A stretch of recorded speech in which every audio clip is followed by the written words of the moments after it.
राधे राधे दोस्तों, मैं ज्योति। स्वागत है एक और नई वीडियो में। ये हमारे पास एक अस्तर का पीस है और दोस्तों इसमें हम करने वाले हैं 34 साइज की ड्राफ्टिंग।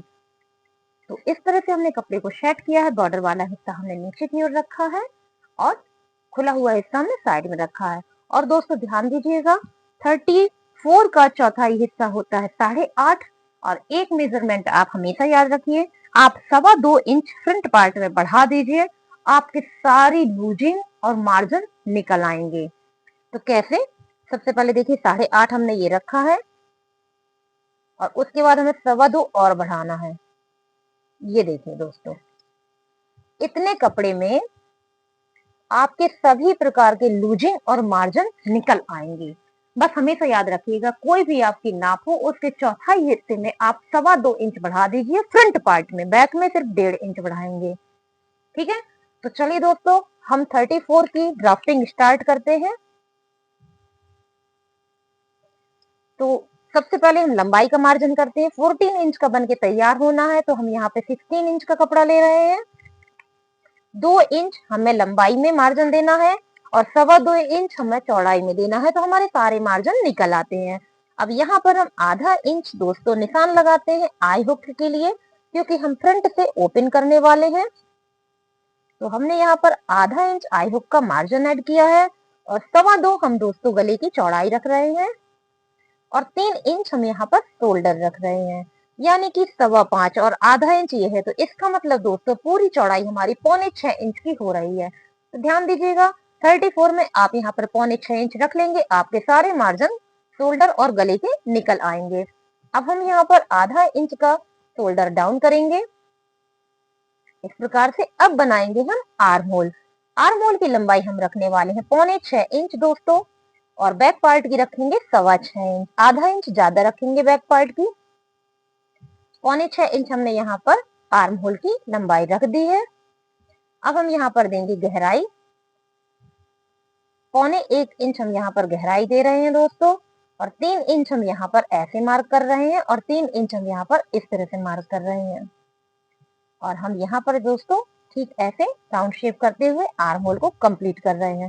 तो ये तो हो गया हमारा फ्रंट आर्म होल। अब दोस्तों हम फिटिंग का भी मार्क कर देंगे। तो हमें 8.5 है ये फिटिंग हमारी, तो हम 8.25 कर देंगे, तो पूरी लूजिंग हमारी निकल आएगी। जो हमें ये टक्स में सिलाई करनी होती है, फ्रंट पार्ट में हमें चेस्ट में लूजिंग ऐड करनी होती है, वो निकल आएगी। तो देखिए दोस्तों, 9.25 इंच पे हमने यहाँ पर मार्क कर दिया है और फ्रंट पार्ट होने की वजह से हम यहाँ पर सीधा निशान रखेंगे। इस तरह से हमारी चेस्ट में जो लूजिंग हमें ऐड करनी होती है वो हमको यहाँ पर मिल गई है। अब हम शोल्डर में जो सिलाई लगाते हैं उसका मार्क कर देंगे और इसके बाद हम गले की लंबाई रखेंगे। तो 6 इंच दोस्तों हम गले की लंबाई रख रहे हैं और 2.25 इंच जैसे हमने ऊपर चौड़ाई रखी थी, सेम प्रोसेस में हम यहाँ पर भी उसकी चौड़ाई को ड्रॉ कर देंगे और बॉक्स बना देंगे। और यहाँ पर हम 2 इंच की दूरी से गोलाई करते हुए, ये देखिए आधा इंच यहाँ 2 इंच यहाँ, और राउंड शेप कर देंगे तो हमारा नेक तैयार हो जाएगा। अब दोस्तों बारी आती है बेल्ट की। तो जो भी आपकी बेल्ट की लंबाई हो उसमें आप 1 इंच प्लस कीजिए, आपकी बेल्ट बन जाएगी। तो ये बेल्ट हमको 12 इंच की बन के चाहिए है, तो हम 13 इंच में मार्क करेंगे, लेकिन 13 इंच ऊपर वाली लाइन से मार्क करेंगे दोस्तों। 13 इंच पे हमने यहाँ पे निशान लगा दिया है और एक सीधी लाइन खींची है दोस्तों। सीधी लाइन तो खींच देंगे, लेकिन इसमें शेप देना बहुत ही जरूरी होता है। ठीक है, अब यहाँ पर हमने ऊपर की ओर 2 इंच मार्क किया है। ठीक है दोस्तों, अभी तक हम हर वीडियो में 1.5 बताते थे क्योंकि वो हैवी साइज की नाप होती थी। अब ये 34 है, इसके लिए आपको 2 इंच की आवश्यकता है। ठीक है, और यहाँ पर हम 3.5 इंच में मार्क कर देंगे और इनको ऐसे मिला देंगे, शेप दे देंगे। दोस्तों इस तरह से शेप देने से हमारी बेल्ट का लुक शब्द साची की तरह आने लगता है और बहुत ही सुंदर लगता है। यहाँ पर हम आधा इंच और यहाँ पर भी 3 इंच, और इस तरह से दोस्तों हमने इसको मिला दिया। तो आप देख सकते हैं कि हमारे यहाँ पर बेल्ट को एक नया शेप मिल गया है। और जब हम इसकी सिलाई करते हैं, टक्स पूरी कंप्लीट करते हैं, तो हमारे ब्लाउज के जो पफ है वो सब्यसाची लुक में तैयार हो जाते हैं। अब ये जो हमने 3.5 पे मार्क किया था, यही मार्क से ही आपके पूरे ब्लाउज की बहुत ही खूबसूरत फिटिंग बनके तैयार होगी। ये तो हमारा 34 है दोस्तों। ब्लाउज में 3 नाप लेनी बहुत जरूरी है, चेस्ट की जहां बेल्ट की सिलाई होती वहां की और कमर की। तो ये तो इनकी है 34। ठीक है दोस्तों, और यहाँ पर है इनकी 28। यहाँ पर इनकी नाप है 28 और यहाँ है इनकी 26। अलग अलग मेजरमेंट है, ध्यान दीजिए, यहाँ 34 है, यहाँ 26 है और यहाँ पे 28 है। लिख देते हैं ताकि हम भी कंफ्यूज ना हो और आप भी देखने में कंफ्यूज ना हो। ये देखिए, चेस्ट है 34, बेल्ट जहाँ पे सिलाई होगी 28 और यहाँ पर है 26। इसी के अकॉर्डिंग नाप होगी। तो सबसे पहले हम 7.5 पे नाप ले लेते हैं। ये देखिए दोस्तों, 7.5 पे हमने नाप ले ली है। यहाँ पर भी चेक कर लें कहीं हमने मिस्टेक तो नहीं की है। हाँ दोस्तों, देखिए ये लाइन हल्की सी तिरछी हो गई जिसकी वजह से नाप में प्रॉब्लम आ रही है। तो ये देखिए 7.5 ये है और ये हमारा बच रहा है 1.25 के समथिंग। तो हमारी जो टक्स होगी वो 1.25 की तैयार होगी। ये लाइन हल्की सी तिरछी होने के कारण नाप बिगड़ रहा था, इसलिए आप जब भी नाप लें यहाँ से यहाँ की भी चौड़ाई का नाप ले लिया करें। तो जो हमारी ये टक्स है वो 1.25 की तैयार हो रही है। 1.25 पे निशान करने के बाद इसका हमने लिया सेंटर मार्क और इसी सेंटर मार्क में हमने 2.25 की एक सीधी लाइन खींच दी और जिसको हमने इस तरह से निशान लगाया तो हमारी ये टक्स बनके तैयार हो गई। इसी टक्स से पूरे ब्लाउज में पफ तैयार होगा। अब बनाते हैं आई हुक टक्स। तो यहाँ पर हमने इस प्रकार से नीचे टेप को रख के इसका सेंटर मार्क निकाला और यहाँ पर 3 इंच की हमने एक लाइन खींची जिसमें सिलाई में कपड़ा जाएगा सिर्फ आधा इंच, ज्यादा नहीं जाएगा। अब बारी आती है यहाँ पर हम 1.5 इंच मार्क करेंगे और यहाँ से यहाँ हम दोस्तों 6 इंच पे मार्क कर देंगे इस प्रकार से और आधा इंच का सिलाई में इसमें कपड़ा जाएगा। अब बनाते हैं आर्म होल टक्स। तो ये जो कॉर्नर तैयार हुआ था इस कॉर्नर में हमने इस तरह से मेजर टेप को रख के 3 इंच की सीधी लाइन खींचती है, वो भी किसकी तरफ, इसकी तरफ। और यहाँ पर 1.25 इंच में हम सिलाई में कपड़ा लेंगे तो इस तरह से हमने इसको भी मार्क कर दिया है। तो दोस्तों ये तो हो गया 38 का फ्रंट पार्ट। जो गलती हमने की है उसमें आप सुधार करें। यहाँ पे जब सीधी लाइन खींचा करें तो यहाँ की भी नाप ले लिया करें ताकि ये लाइन तिरछी ना हो और यहाँ टक्स लगाने में कोई प्रॉब्लम ना हो। हमारी लाइन हल्की सी तिरछी हो गई थी, इसलिए आपको भी कुछ सीखने को मिला और हमको भी। तो यहाँ से यहाँ की और यहाँ से यहाँ की नाप रख के लाइन खींचा करें।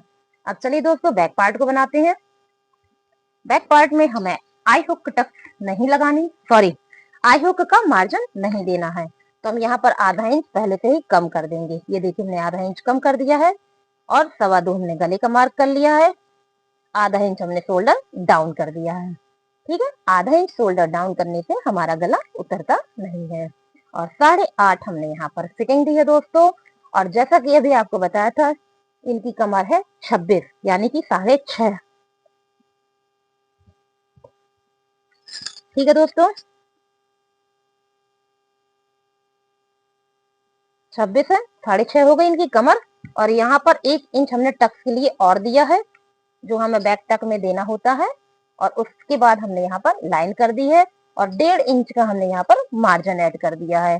और दोस्तों ध्यान दीजिएगा, एक खास टिप आपको शेयर करने वाले हैं हम। क्या, जब हम सिलाई करते हैं तो यहाँ पर हमारा आर्म होल ये छोटा हो जाता है और ये बड़ा हो जाता है, हमें बैक आर्म होल कट करना पड़ता है, तब हम परफेक्ट दोनों की स्लिप्स के साथ सिलाई कर पाते हैं। क्यों, ऐसा क्यों होता है? क्योंकि ये जो हमारी टक्स होती है साइड तक, ये आधा इंच का कपड़ा सिलाई में ले जाती है। हम 2 इंच का मार्जिन तो देते हैं दोस्तों बेल्ट में, शोल्डर में और नीचे मिला करके 2 इंच हमारा खर्च हो जाता है, लेकिन ये जो कपड़ा हमारा खर्च करती है वो हमें कहाँ से मिलता है? तो उसके लिए आपको क्या करना है, बैक आर्म होल की लंबाई आधा इंच ज्यादा रखनी है। ये हमने 6.25 रखा था तो ये हम रखेंगे 6.25। आधा इंच ज्यादा रख देने से कभी भी ये प्रॉब्लम नहीं आएगी।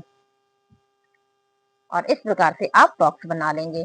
और यहाँ पर हम 1 इंच रखेंगे गहराई के लिए और यहाँ पर भी 3 इंच और यहाँ पर भी 3 इंच। तो इस प्रकार से हमारा ये आर्म होल तैयार हो गया। तो ये तो हो गया हमारा बैक आर्म होल। ठीक है दोस्तों, अब हमें क्या करना है, स्टिचिंग पॉइंट देना है शोल्डर का। ठीक है, यहाँ पर हम स्टिचिंग पॉइंट देंगे। जो हम सिलाई लगाते हैं अगर उसका निशान हम लगा देते हैं तो हमें गले की लंबाई बहुत अच्छी मिल जाती है। 10.5 हमने गले की लंबाई रखी है और यहाँ पर जो हम चौड़ाई रखने वाले हैं वो 4 इंच की रखने वाले हैं। ठीक, और इस तरह से हम यहाँ पे राउंड शेप करने वाले हैं। 4 इंच की हमने यहाँ पे चौड़ाई रखी है और शोल्डर बना दिया है। अब हमें बनाना है गले में हल्का सा शेप। कैसे, देखिए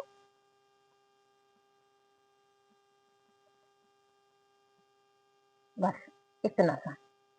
इससे क्या होता, एक बहुत ही अच्छा गला बन के आपका तैयार होगा। चलिए अब दोस्तों टक्स लगाते हैं। टक्स कहाँ पे लगानी है, ये जो शोल्डर है, शोल्डर का हम लेंगे सेंटर मार्क और यहाँ से यहाँ की दूरी नापेंगे 4 इंच। वही 4 इंच हम यहाँ पर ही रख देंगे और इसी 4 इंच में सीधी लाइन खींचेंगे हम 6 इंच की और 2 इंच पे एक निशान लगाएंगे क्योंकि 2 इंच में सिलाई सीधी होगी, आधा इंच इस तरफ आधा इंच इस तरफ। उसके बाद तिरछा करते हुए आप यहाँ पर टक्स तैयार कर लेंगे। तो दोस्तों बैक तक तो हो चुकी है, लेकिन एक टिप और शेयर करेंगे। इस तरह के जब हम गले बनाते हैं या बड़े गले बनाते हैं तो पहनने के बाद यहाँ पर पीठ में हमारा ब्लाउज ऊपर की ओर उठने लगता है या फिर हम हाथ ऊपर करते हैं तो साइड से हमारा ब्लाउज ऊपर की ओर टंगने लगता है। उसके लिए आप यहाँ पर आधा इंच लंबाई से घटा के टक्स तक ले आइए और इसको कटिंग के समय कट कर दीजिएगा। तो इससे जब आप हाथ ऊपर करेंगे तो आपका ब्लाउज ऊपर की ओर टंगेगा नहीं। तो ये दोस्तों 34 साइज का ब्लाउज हमने आपको बताया है। पसंद आया हो तो प्लीज चैनल को सब्सक्राइब कीजिए, वीडियो को लाइक कीजिए। Thank you for watching.